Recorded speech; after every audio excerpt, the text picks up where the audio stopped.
The banker's hands started shaking the moment he slid my father's old card into the machine.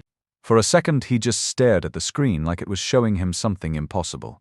Then he looked at me like he'd seen a ghost. His chair rolled backward when he stood up too fast, hitting the wall behind his desk. "Sir," he whispered, "please wait right here." I sat there confused, holding my worn baseball cap in my lap. It's just an old card my dad gave me years ago. Haven't used it in decades. But Daniel Richardson leaned over his computer again, his eyes wide as dinner plates. He clicked something on the screen, then leaned closer. His breathing got shallow. Then he slowly turned back to me and said something that made my heart skip a beat. "Sir, do you even know what you own?" Just 3 hours earlier, I'd been a 58-year-old man sitting in my empty garage with nothing but a toolbox and $1,800 in my checking account. My wife had divorced me and taken everything. Or at least, that's what she thought.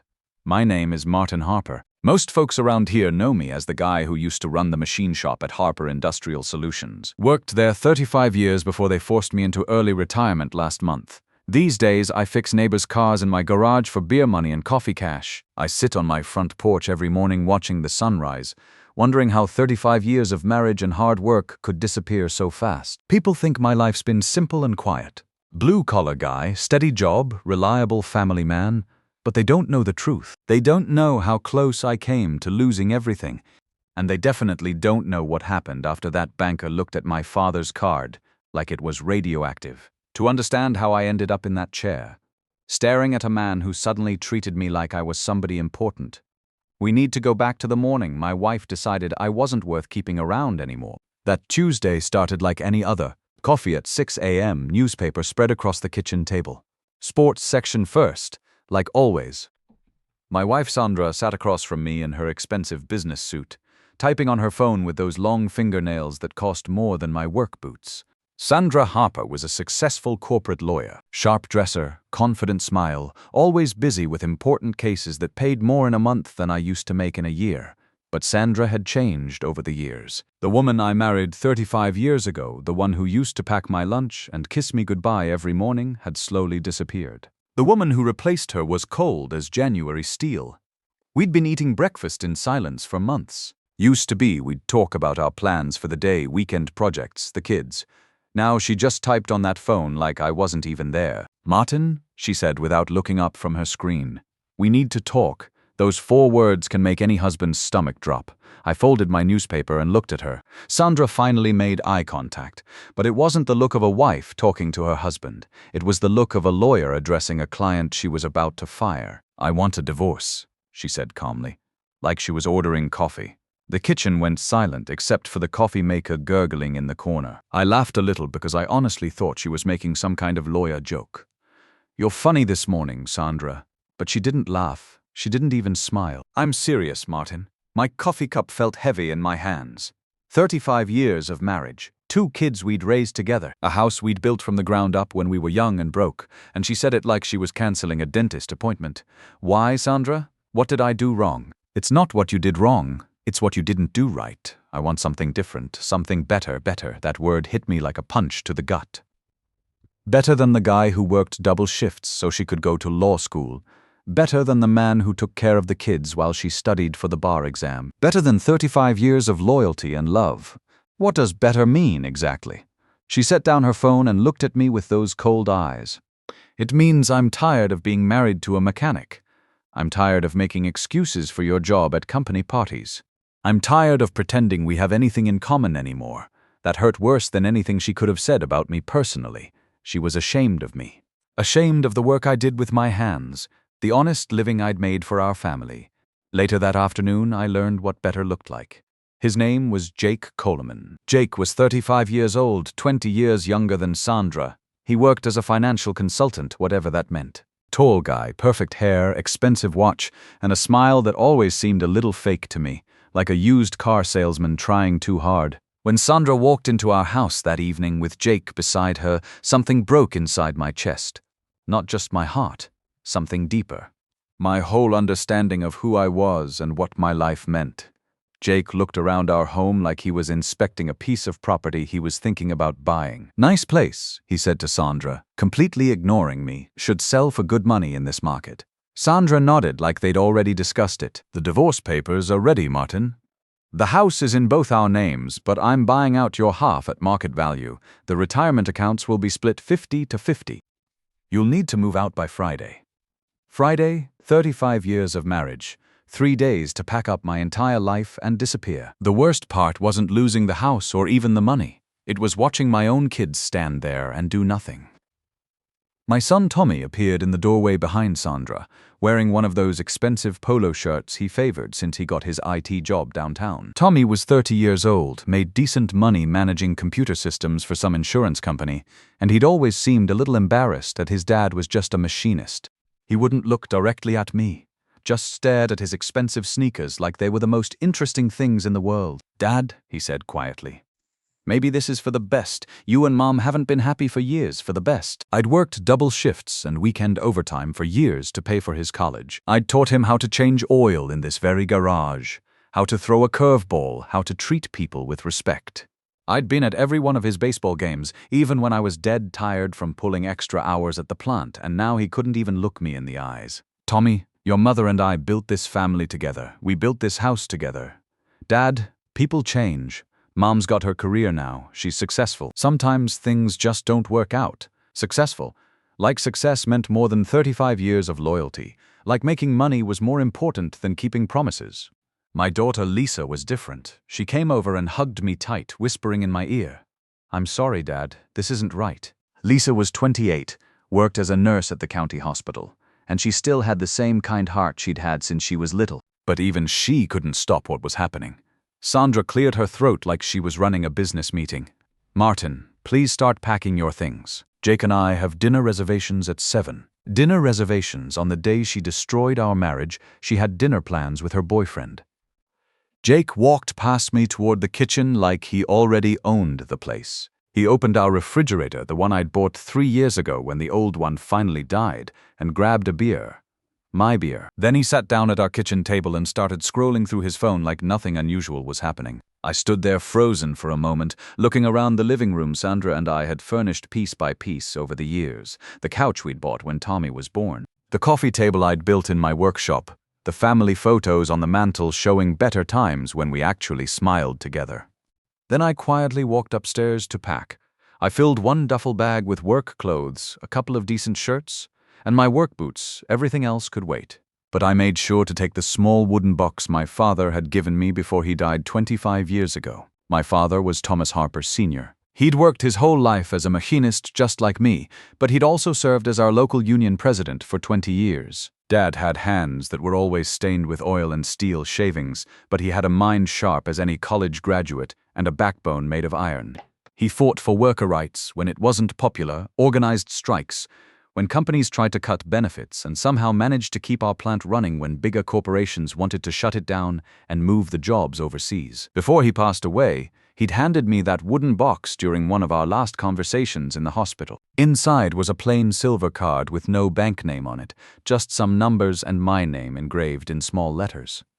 "Use this only if you truly need it, son," he told me, his voice weak from the cancer that was eating him alive. "But remember what I've always taught you, money can protect you, but your character protects your soul." I'd never used that card, not once in 25 years. Because my father had raised me to work for what I needed, to rely on my own 2 hands and my own honest effort. The card had stayed in that wooden box through every financial crisis Sandra and I had faced, when Tommy needed surgery as a kid, when Lisa's college tuition came due, when I got laid off for 6 months back in 2008. Sandra had always made fun of my working-class pride, as she called it. Said I was too stubborn to accept help, even when we needed it. But that wasn't it. I just believed what my father taught me, that a man takes care of his family through his own work, not through handouts or shortcuts. That night, as I zipped up my duffel bag and listened to Sandra and Jake laughing downstairs over their wine, I took the card out and looked at it for the first time in years. It was old and scratched, but the numbers were still clear. Just said Martin Harper in small, neat letters. I slipped it into my wallet just in case.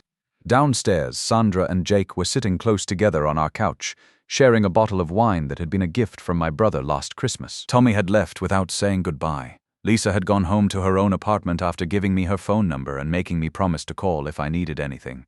I carried my bag to the front door. Sandra looked up from her wine glass with those cold lawyer eyes. Good luck, Martin. I hope you find what you're looking for. Good luck.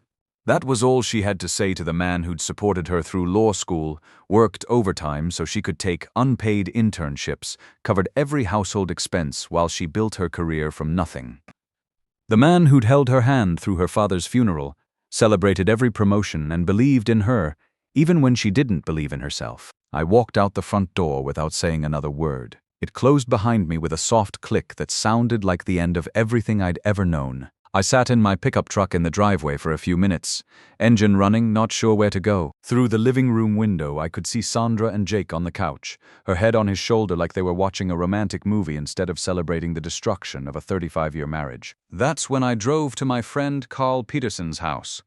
Carl Peterson had worked beside me at Harper Industrial for 30 years before he retired 2 years ago. Carl was one of those guys who knew how to fix anything with an engine, could weld steel like an artist, and never complained about overtime even when management pushed us too hard.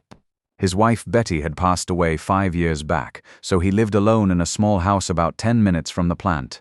When I knocked on his door that night with my duffel bag, he took one look at my face and stepped aside without asking any questions. Come on in, Martin. Beer's in the fridge. Carl's garage had become his sanctuary since Betty died. He had a workbench that would make any mechanic jealous, tools organized like a surgical suite, and 3 classic cars in various stages of restoration. We sat on folding chairs between a 1967 Camaro and a 1972 Chevy pickup, drinking beer and not talking about why I was there. For 3 days, that garage became my refuge. Carl never asked about the divorce directly, but he'd worked with me long enough to read the situation. He'd been through his own rough times when Betty got sick, and he understood that sometimes a man just needs space to think without people offering advice he didn't ask for. You know what your problem is, Martin? Carl said on the 3rd evening as we worked on rebuilding the Camaro's carburetor. You're too damn loyal, always have been. I looked up from the parts I was cleaning with solvent. How's loyalty a problem? It ain't a problem when the other person deserves it. But when someone takes advantage of that loyalty for 35 years and then throws you away like yesterday's newspaper. Carl shook his head. That ain't your fault, buddy. That's on them. Carl had a way of cutting straight to the truth without making you feel worse about it. He'd seen plenty of good men get chewed up by life and spit out broken, but he'd also seen some of those same men rebuild themselves into something stronger. On Saturday morning, while Carl was at the hardware store, my phone rang. The caller ID showed Daniel Richardson from First National Bank. Daniel had been handling my checking account and the house mortgage for 15 years. Good guy, always straight with me about fees and interest rates. Martin, sorry to bother you, but we received some unusual paperwork yesterday. Something about your father's estate from a law firm up in Chicago. Could you come in Monday morning? There are some questions about account verification. My father's estate? Dad had been dead for 25 years. I'd inherited his tools, his pickup truck, and about $8,000 in savings that had helped Sandra and me buy our first house. What could there possibly be after all this time?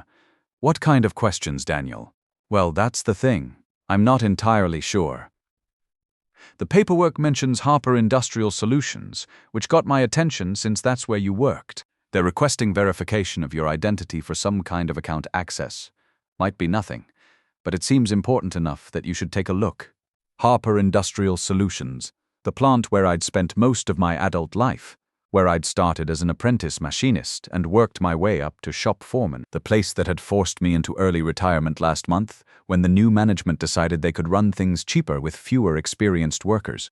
Monday morning I put on my cleanest work shirt and drove to First National.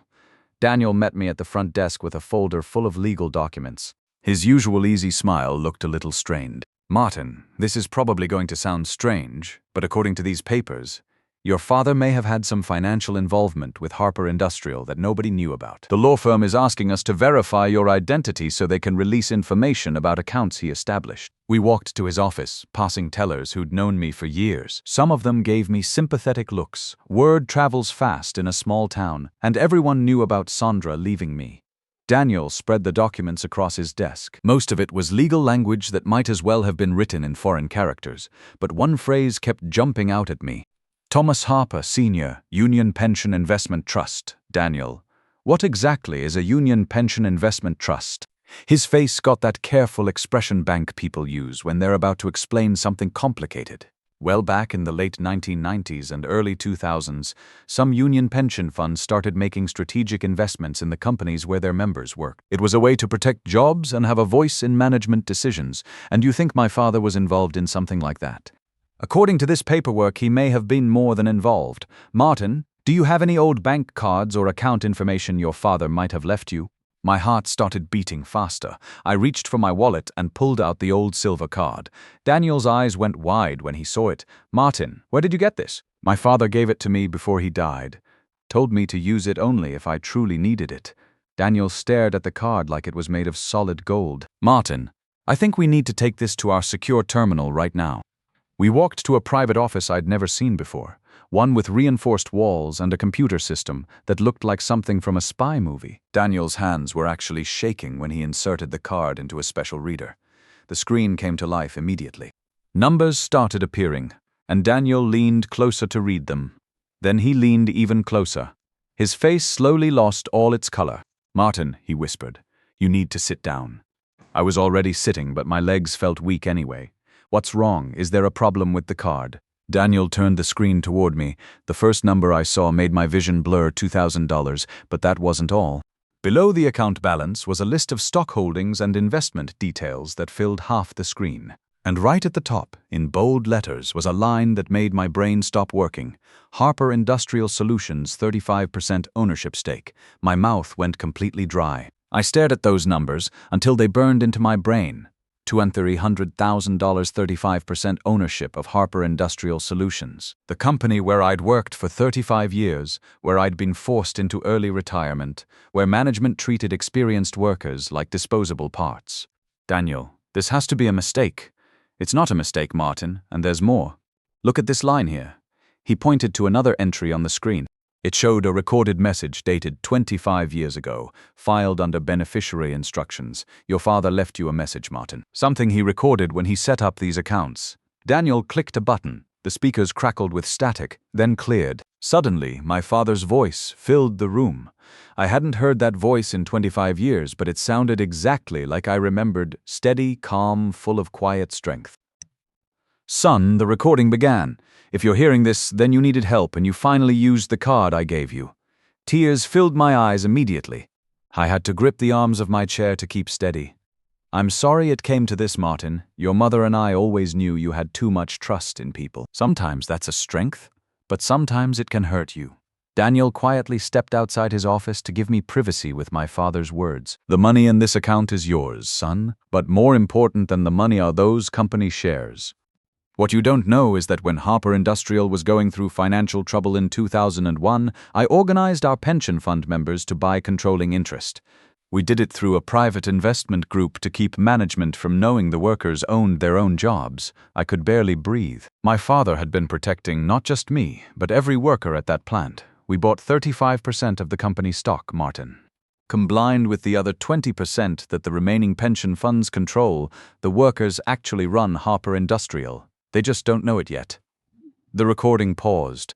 I wiped my eyes with the back of my hand. Son, if you're hearing this message, something went seriously wrong in your life. But remember what I always taught you. You're never as powerless as people want you to believe. Use these shares to protect our people. Use this money to build something good. And don't let anyone tell you that honest work isn't worthy of respect. The recording ended with words that broke my heart. Take care of yourself, Martin. Take care of our people. I love you. When Daniel returned, he found me sitting in silence, staring at the screen. Martin, there's something else you need to know. We've been monitoring some unusual activity connected to Harper Industrial's financial accounts. Large transfers that don't seem legitimate. What kind of transfers? Daniel pulled up another screen showing bank transactions. Over the past 2 years, someone's been moving money from the company's pension fund into private offshore accounts. About $800,000 so far. My stomach dropped like an elevator with cut cables. Who has access to those accounts? The transfers were authorized by the company's legal counsel. Daniel looked at me carefully. Someone named Sandra Harper. The room started spinning. Sandra. My own wife had been stealing from the pension fund that my father had helped create. She'd been stealing the retirement money of men like Carl Peterson. like every worker who'd trusted the company to protect their futures. Daniel, what can we do about this? Well, Martin, as the majority shareholder when combined with the other pension holdings, you have the authority to call an emergency board meeting. You could also report this to federal authorities. I thought about Carl, about all the guys who'd worked beside me for decades, about their wives and families depending on those pension checks. Sandra had been stealing from all of them while she lived in the house they'd helped me pay for. I want to do both, I said. 3 days later, I walked into Harper Industrial Solutions wearing the best suit I owned, the one I'd bought for Lisa's nursing school graduation. The receptionist, Helen Foster, had worked there almost as long as I had. When she saw me, her face lit up. Martin, what brings you back? I heard about your retirement party being cancelled last month. That wasn't right. I'm here for an emergency shareholders meeting, Helen. Her smile faded to confusion. What shareholders meeting? I didn't schedule any meeting. That's when Sandra walked through the lobby with Jake beside her, both carrying briefcases and talking in low voices about finalizing the offshore arrangements. When Sandra saw me, she stopped cold. Martin, what are you doing here? You don't work here anymore. I'm here as a shareholder, Sandra. Jake stepped forward with that fake smile I'd learned to hate. Look, buddy, I think there's been some confusion. This is a private business meeting. But before anyone could say another word, Daniel Richardson walked through the front door with 2 men in dark suits. One of them held up a badge. FBI Financial Crimes Division. We're here to speak with Sandra Harper regarding embezzlement of pension funds. The lobby went dead silent. You could have heard a pin drop on carpet. Sandra's briefcase slipped from her hand and hit the floor with a loud crash. Papers scattered everywhere. This is ridiculous. I haven't done anything wrong. The FBI agent looked at her calmly. Ma'am, we have evidence of $800,000 in unauthorized transfers from Harper Industrial's pension fund to offshore accounts connected to you and Mr. Coleman here. Jake tried to back toward the exit, but the second agent moved to block him. I want a lawyer, Jake said, his voice cracking like a teenager. That's your right, the agent replied. But first, you're both coming with us for questioning. As they led Sandra and Jake away in handcuffs, Sandra looked back at me with pure hatred. You planned this, didn't you? You've been planning this revenge the whole time. I looked at her steadily. No, Sandra, I didn't plan anything, but my father did. 25 years ago, he planned to protect people like Carl Peterson and every other worker in this plant. You just got caught stealing from them. Helen Foster stared at me with new respect. Mr. Harper, I had no idea you were involved with the company ownership, neither did I, Helen, but I am now. Over the next 8 months, everything unraveled for Sandra and Jake. The FBI investigation revealed they'd been planning to steal the entire pension fund and disappear after our divorce was finalized. Sandra got 5 years in federal prison and lost her law license permanently.